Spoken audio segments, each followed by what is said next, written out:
નમસ્કાર દર્શક મિત્રો, રિયલ સમાચારમાં આપનું સ્વાગત છે। સમાચારોની શરૂઆત કરતા પહેલા એક નજર કરીએ આજના મુખ્ય સમાચાર પર।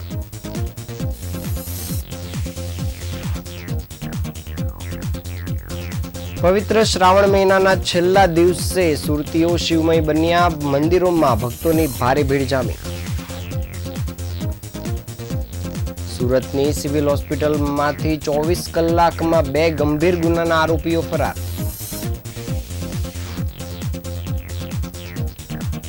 સુરત પાલિકાની બસમાં કોઈ ડીજે પાર્ટી કરનાર ગ્રુપને પાલિકા દ્વારા અપાશે નોટિસ।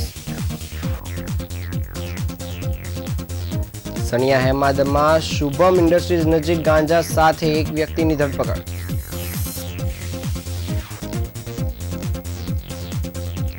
ગણેશોત્સવના ધાર્મિક પોસ્ટર ફાડી વાહનોની તોડફોડ કરનાર 2 આરોપીઓ ઝડપાયા। સુરતના અલથાણ વિસ્તારમાં 13 વર્ષની બાળકીનું 5મા માળેથી પડી જતા મોત।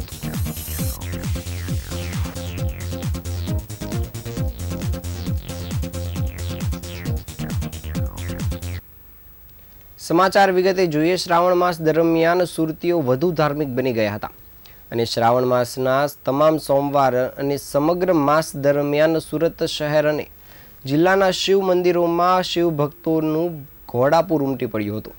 શ્રાવણ માસના તમામ સોમવારે વહેલી સવારથી જ શિવ મંદિરોમાં શિવ ભક્તોની ભારે લાઈન લાગી હતી અને વહેલી સવારથી જ મંદિરમાં વિવિધ પૂજા કરવામાં આવી રહી હતી, જ્યારે શિવ ભક્તોએ સમગ્ર માસ દરમિયાન ભક્તિભાવથી શિવજીને દૂધ સાથે અન્ય સામગ્રીનો અભિષેક પણ કર્યો હતો। શ્રાવણ માસની શરૂઆત સાથે સુરત સહિત સમગ્ર દક્ષિણ ગુજરાતમાં શિવ મંદિરો શ્રદ્ધાળુઓના આસ્થાનું કેન્દ્ર બની ગયા હતા। આમ તો પૂરો શ્રાવણ મહિનામાં સુરતીઓ વધુ શ્રદ્ધાળુ બની જતા હોય છે અને પ્રતિરોજ વિવિધ મંદિરે જતા નજરે પડતા હતા, પરંતુ શ્રાવણ મહિનાના પ્રત્યેક સોમવારે શહેર અને જિલ્લાના શિવ મંદિરોમાં શિવભક્તોની ભારે ભીડ જોવા મળતી હતી। આજે શ્રાવણ મહિનાના છેલ્લા દિવસે સુરત સહિત સમગ્ર જિલ્લામાં શિવમય વાતાવરણ બની ગયું હતું। શહેરના અનેક શિવ મંદિરોમાં હર હર મહાદેવના નારા ગુંજી ઉઠ્યા હતા અને વાતાવરણ ભક્તિમય બન્યું હતું। શહેરના શિવ મંદિરોમાં ભક્તોનું ઘોડાપૂર ઉમટી પડ્યું હોય તેવા દ્રશ્યો સર્જાયા હતા। શહેરના મંદિર દ્વારા શ્રાવણ મહિનામાં ખાસ પૂજા અર્ચના અને મંદિરને સુશોભન પણ કરાયું હતું અને શ્રાવણ મહિનામાં ખાસ કરીને સોમવારે ભક્તોની ભીડ જામતી હોવાથી મંદિરોમાં ખાસ વ્યવસ્થા પણ કરવામાં આવી હતી, જ્યારે આજના છેલ્લા દિવસે મોટી સંખ્યામાં ભક્તોએ શિવજી પર વિશેષ અભિષેક કરીને પૂજન અર્ચન કર્યું હતું।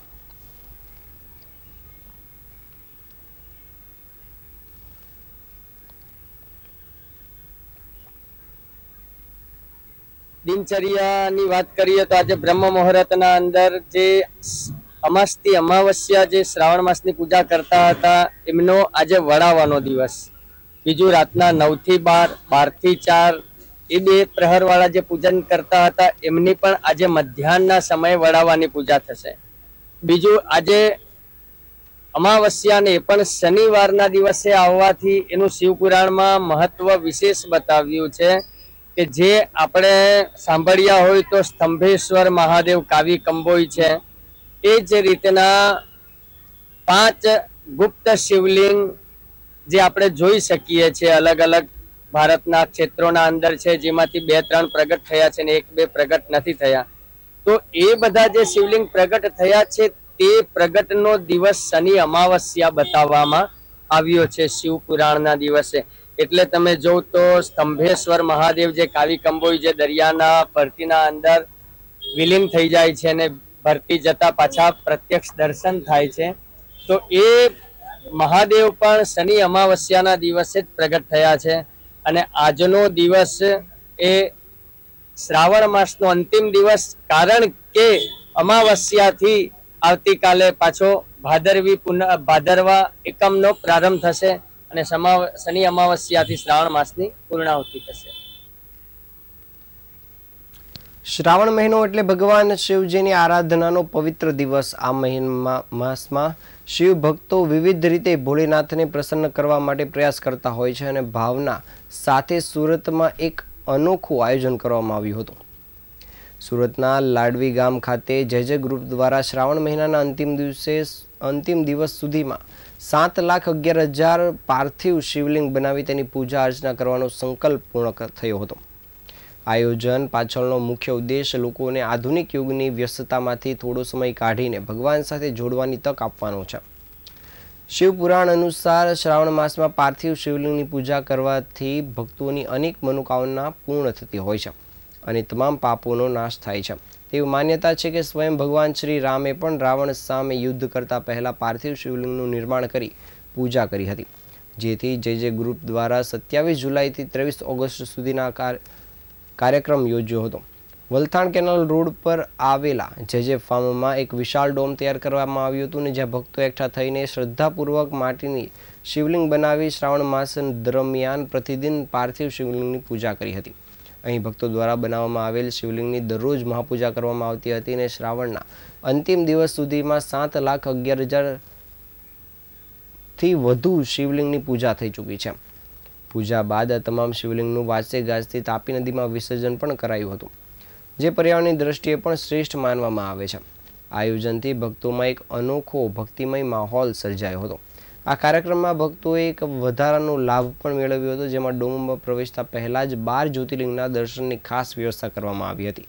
આનાથી ભક્તોને એક જ સ્થળ પર તમામ પવિત્ર જ્યોતિર્લિંગના દર્શનનો લાહવો મળ્યો હતો.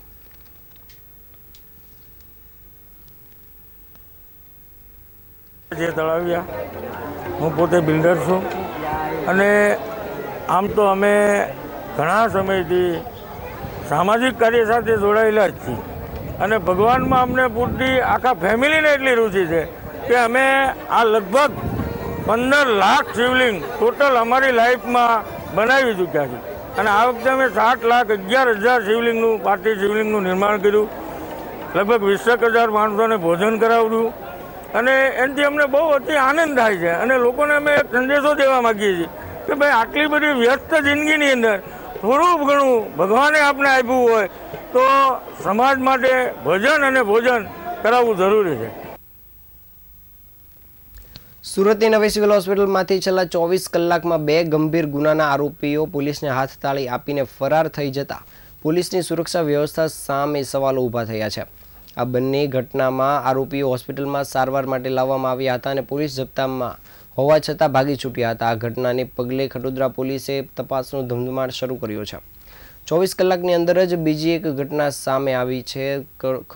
કડોદરા જીઆઈડીસી પોલીસ મથકમાં મે 2024માં હત્યાના ગુનામાં નોંધાયેલ આરોપી ઉત્તમ ફરાર થઈ ગયો છે. ઉત્તમ થનગઢ, જે મૂળ મહારાષ્ટ્રનો અને હાલ પલસાણામાં રહેતો હતો, તેને ખભાના ભાગે ઈજા થતાં સારવાર માટે સબજેલમાંથી નવી સિવિલ હોસ્પિટલમાં લાવવામાં આવ્યો હતો. પોલીસ જપ્તા સાથે આવેલા આરોપીને સારવાર આપવામાં આવી રહી હતી અને સારવાર બાદ જ્યારે પોલીસ કર્મચારીઓ તેને લઈને દવાની લાઇનમાં ઊભા હતા ત્યારે આરોપી અચાનક પોલીસ કર્મીઓને ધક્કો મારી હથકડી સાથે ભાગી છૂટ્યો હતો.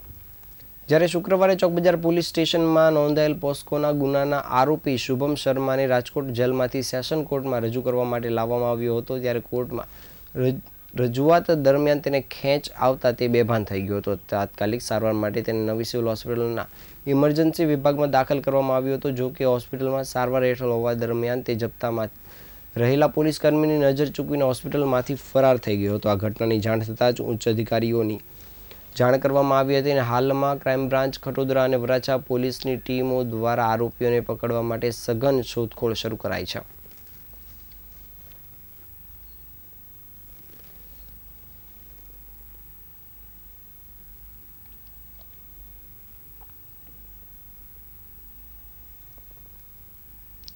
સુરત મહાનગરપાલિકાની સિટી બસને પ્રમોટ કરવાના બહાને શહેરની એક સંસ્થા ડીજે પાર્ટી કરી ગયું હોવાની ઘટના સામે આવી છે. આ પાર્ટી દોડતી સિટી બસમાં 1-2 નહીં પરંતુ 18 કિલોમીટર સુધી ચાલતી હતી, જેમાં ડીજેની ધૂમ મચી હતી.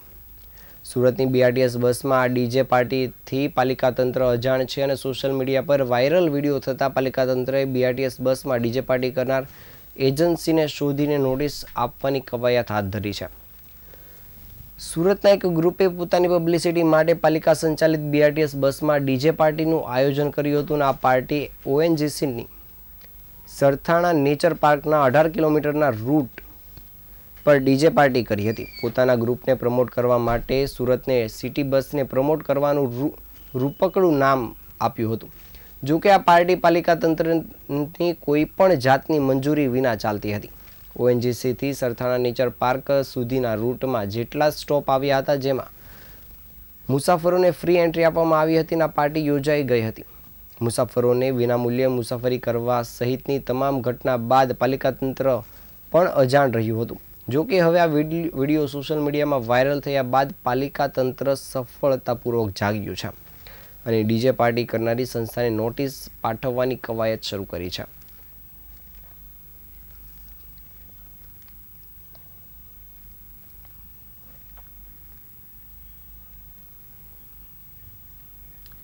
સુરતમાં સારોલી પોલીસે બાતમીના આધારે ગેરકાયદેસર માદક પદાર્થ ગાંજાનો જથ્થો હેરાફેરી કરતા અભિષેક નામના શખ્સને ઝડપી પાડ્યો છે.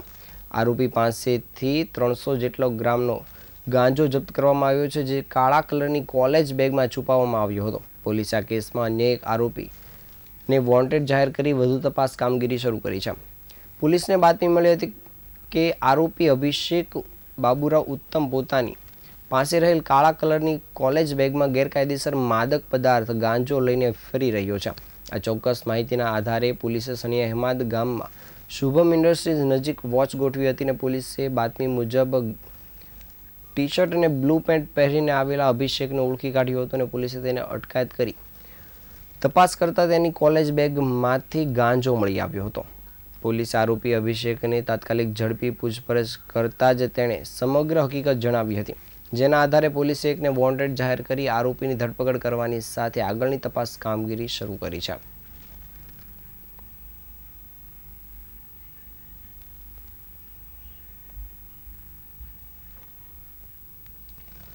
વેસુ હેડગેવાર નગરમાં ગણેશજીના આગમન વખતે મનપસંદ ગીતો વગાડવા ન દેવામાં આવતા યુવકો વચ્ચે માથાકૂટ થઈ હતી. આ અદાવતમાં મધરાતે બે બદમાશોએ ધાર્મિક બેનરો ફાડી ઉપરાંત ધાર્મિક લાગણી દુભાવવાની કામગીરી કરી હતી. એટલું જ નહીં, બંને શખ્સોએ 3 દુકાનોના પોસ્ટરો, સીસીટીવી અને ટેમ્પોના કાચ તોડી નાખવાની સાથોસાથ નુકસાન પણ પહોંચાડ્યું હતું. જે ગુનામાં પોલીસે 2 આરોપીઓની ધરપકડ કરી છે. આ બનાવ અંગે હેડગેવાર નગરમાં રહેતા ધનરાજ ગવઈએ 100 નંબર પર પોલીસ કંટ્રોલમાં ફોન કરીને જાણ કરી હતી અને આથી વેસુ પોલીસ ત્યાં દોડતી થઈ ગઈ હતી. પોલીસે ધાર્મિક પોસ્ટર ફાડનારને પકડવા માટે આસપાસના વિસ્તારમાં લાગેલા સીસીટીવી કેમેરા ચેક કર્યા હતા, જેમાં સુમન સાગર એપાર્ટમેન્ટમાં લાગેલા કેમેરામાં એક શખ્સ કેદ થયો હતો. પોલીસે તેની પૂછપરછ શરૂ કરી હતી અને પૂછપરછ દરમિયાન ધાર્મિક પોસ્ટર ફાડનાર 2 બદમાશોના નામો સામે આવ્યા હતા. પોલીસે બંને શખ્સોને ઘરેથી પકડી પાડ્યા હતા અને શુક્રવારે મોડી સાંજે હેડગેવાર નગરમાં બંને બદમાશોને પોલીસે વરઘોડો કાઢ્યો હતો. પકડાયેલા શખ્સોમાં આરોપીનું નામ શૈલેષ ઉર્ફે નારિયેળ બારિયા અને બીજાનું નામ શિવા નાહક હોવાનું સામે આવ્યું છે. હાલ પોલીસે આ બંને આરોપીની ધરપકડ કરી આગળની તપાસ કામગીરી શરૂ કરી છે.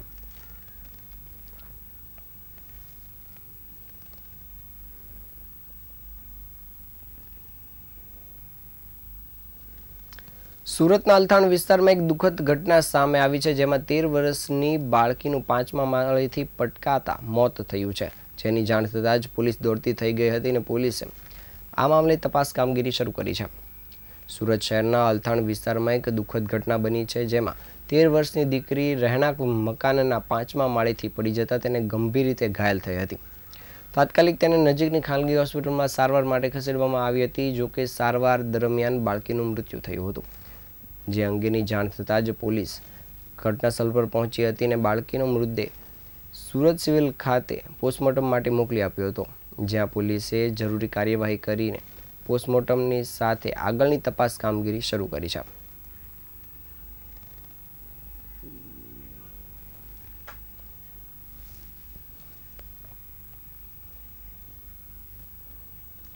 ગણેશ ચતુર્થી એ હિન્દુ ધર્મનો પવિત્ર તહેવાર છે. તેમાં વિઘ્નહર્તા, બુદ્ધિદાતા અને શુભ કાર્યના આરંભ કરતા ભગવાન શ્રી ગણેશની સ્થાપના કરવામાં આવે છે. 10 દિવસ સુધી શહેરના વિવિધ વિસ્તારમાં ભજન, કીર્તન, પૂજા અર્ચના, સાંસ્કૃતિક કાર્યક્રમ તથા સામાજિક પ્રવૃત્તિઓ યોજાય છે અને અંતે અનંત ચૌદસના દિવસે વિસર્જન સાથે આ ઉત્સવ પૂર્ણ થાય છે. જેને લઈને હવે ગણતરીના દિવસો બાકી છે, ત્યારે વિઘ્નહર્તાના આગમન માટે લોકો થનગની રહ્યા છે. ત્યારે આજરોજ ગણેશ ઉત્સવ સમિતિ દ્વારા પત્રકાર પરિષદ યોજી અને વિશેષ માહિતી આપવામાં આવી હતી, જેમાં જણાવાયું હતું કે સુરત શહેરમાં ભવ્ય રીતે ઉજવાતા શ્રી ગણેશ ઉત્સવ આ વર્ષે 27મી ઓગસ્ટથી શરૂ થાય છે અને આગામી 6 સપ્ટેમ્બર સુધી ચાલનાર છે. આ અવધિ દરમિયાન ગણેશ સ્થાપનાથી લઈ અનંત ચતુર્દશી સુધીની વિવિધ ધાર્મિક અને સાંસ્કૃતિક કાર્યક્રમનું આયોજન કરવામાં આવશે. શ્રી ગણેશ ઉત્સવ સમિતિ સુરત શહેર છેલ્લા 37 વર્ષથી હિન્દુ ધર્મ સંસ્કૃતિની પરંપરા, ધાર્મિક ગૌરવ, દેશભક્તિ અને સામાજિક એકતા જાળવી ઉત્સવને શાંતિપૂર્ણ રીતે ઉજવવા માટે કાર્યરત છે. આ વર્ષે પણ લોકોને ઉત્સાહપૂર્વક જોડાઈને ભક્તિભાવ સાથે શ્રી ગણેશ ઉત્સવની આરાધના કરવા અને સંસ્કૃતિને ઉજાગર કરવા આહવાન કરવામાં આવ્યું છે. તેમજ આ 10 દિવસ દરમિયાન વિવિધ આયોજન થનાર છે, જેને લઈને આ પત્રકાર પરિષદમાં વિગત આપવામાં આવી હતી.